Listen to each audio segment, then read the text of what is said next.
we have been spending every waking moment working to earn the support of the men and women of the state. Looking them in the eye, shaking their hands, asking for their support, answering their questions.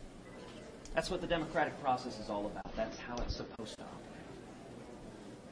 operate. Now it's election day. Now it's in the hands of the voters. And I could not be more gratified that the Midwestern good judgment and common sense of Hoosiers is going to decide the direction of this entire primary, decide what path the Republican Party goes down, what path the nation goes down. And it's now in the hands of the people of Indiana. Senator, even your own campaign is skeptical about your chances here tonight. California doesn't look much better for you. Is your campaign stalling out? Well, I appreciate that very kind question, Hallie, and appreciate your putting a bright smile on it. Listen, it's up to the voters. It is up to the people of Indiana. It is up to the men and women of this state. I will say this. This morning, Donald Trump went on national television and attacked my father. Donald Trump alleges that my dad was involved in assassinating JFK. Now, let's be clear. This is nuts. This is not a reasonable position. This is just kooky. And while I'm at it, I guess I should go ahead and admit, yes, my dad killed JFK. He is secretly Elvis, and Jimmy Hoffa is buried in his backyard. You know, Donald's source for this is the National Enquirer. The National Enquirer is tabloid trash, but it's run by his good friend David Pecker, the CEO, who's endorsed Donald Trump. And so the National Enquirer has become his hit piece that he uses to smear anybody and everybody. And this is not the first time Donald Trump has used David Pecker's National Enquirer to go after my family. It was also the National Enquirer that went after my wife Heidi, that just spread lies, blatant lies. But I guess Donald was dismayed because it was a couple of weeks ago the Enquirer wrote this idiotic story about JFK. And Donald was dismayed that the folks in the media weren't repeating this latest idiocy, so he figured he'd have to do it himself. He'd have to go on national television and accuse my dad of that. Listen, my father has been my hero my whole life. My dad was imprisoned and tortured in Cuba, and when he came to America, he had nothing. He had $100 in his underwear. He washed dishes making 50 cents an hour. You know, he's exactly the kind of person Donald Trump looks down on. I'm going to do something I haven't done for the entire campaign. For those of y'all who have traveled with me all across the country, I'm going to tell you what I really think of Donald Trump. This man is a pathological liar. He doesn't know the difference between truth and lies. He lies practically every word that comes out of his mouth. And in a pattern that I think is straight out of a psychology textbook, his response is to accuse everybody else of lying. He accuses everybody on that debate stage of lying. And it's simply a mindless yell. Whatever he does, he accuses everyone else of doing. The man cannot tell the truth, but he combines it with being a narcissist. A narcissist at a level I don't think this country's ever seen. Donald Trump is such a narcissist that Barack Obama looks at him and goes, "Dude, what's your problem?" Everything in Donald's world is about Donald. And he combines being a pathological liar. And I say pathological because I actually think Donald, if you hooked him up to a lie detector test, he could say one thing in the morning, one thing at noon, and one thing in the evening, all contradictory, and he'd pass the lie detector test each time. Whatever lie he's telling at that minute, he believes it. But the man is utterly amoral.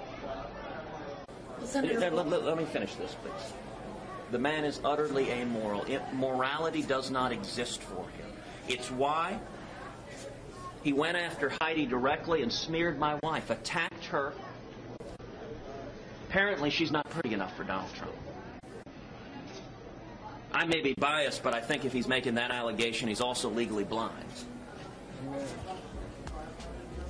But Donald is a bully. You know, we just visited with fifth graders. Every one of us knew bullies in elementary school. Bullies don't come from strength. Bullies come from weakness. Bullies come from a deep, yawning cavern of insecurity. There is a reason Donald builds giant buildings and puts his name on them everywhere he goes. And I will say, there are millions of people in this country who are angry. They're angry at Washington. They're angry at politicians who've lied to them. I understand that anger. I share that anger. And Donald is cynically exploiting that anger. And he is lying to his supporters. Donald will betray his supporters.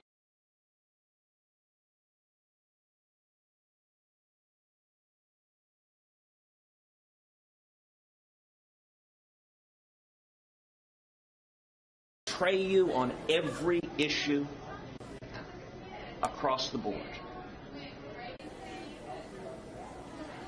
And his strategy of being a bully, in particular, is directed at women. Donald has a real problem with women. People who are insecure. People who are insecure about who they are. Donald is terrified by strong women. He lashes out at them. Remember, this is the same Donald Trump who last week here in Indiana proudly touted the endorsement from Mike Tyson, a convicted rapist who served 3 years in prison here in Indiana for raping a 17-year-old girl. And in Donald's world, he said Mike Tyson was a tough guy. I don't think rapists are tough guys. I spent a lot of years in law enforcement dealing with rapists.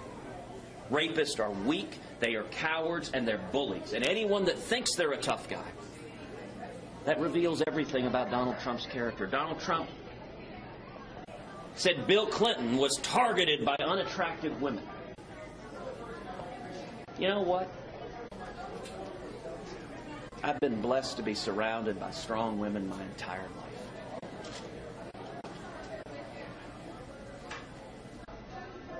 Today is voting day here in Indiana. The President of the United States has a bully pulpit unlike anybody else.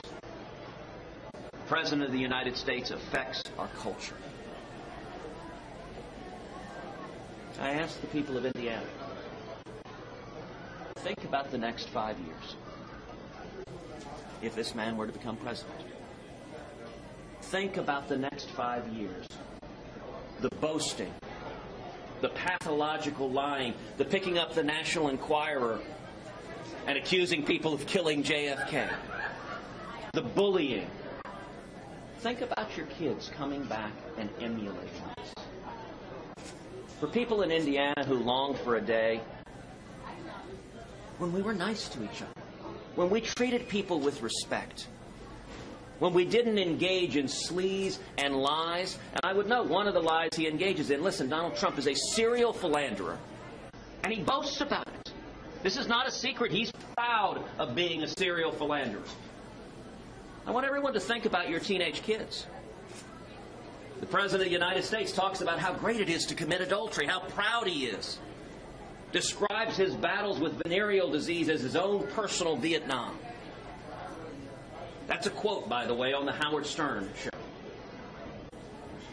Do you want to spend the next 5 years with your kids bragging about infidelity? Now, what does he do? He does the same projection. Just like a pathological liar, he accuses everyone of lying.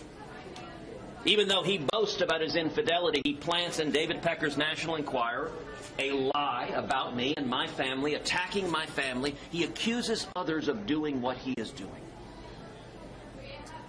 I'll tell you, as the father of 2 young girls, the idea of our daughters coming home and repeating any word that man says horrifies me. That is not who America is. And I would say to the Hoosier State, the entire country is depending on you. The entire country is looking to you right now. It is only Indiana that can pull us back. It is only the good sense and good judgment of Indiana that can pull us back. We are staring at the abyss.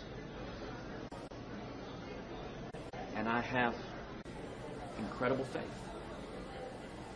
in who Why isn't your message resonating with people here then? If you were up 2 weeks ago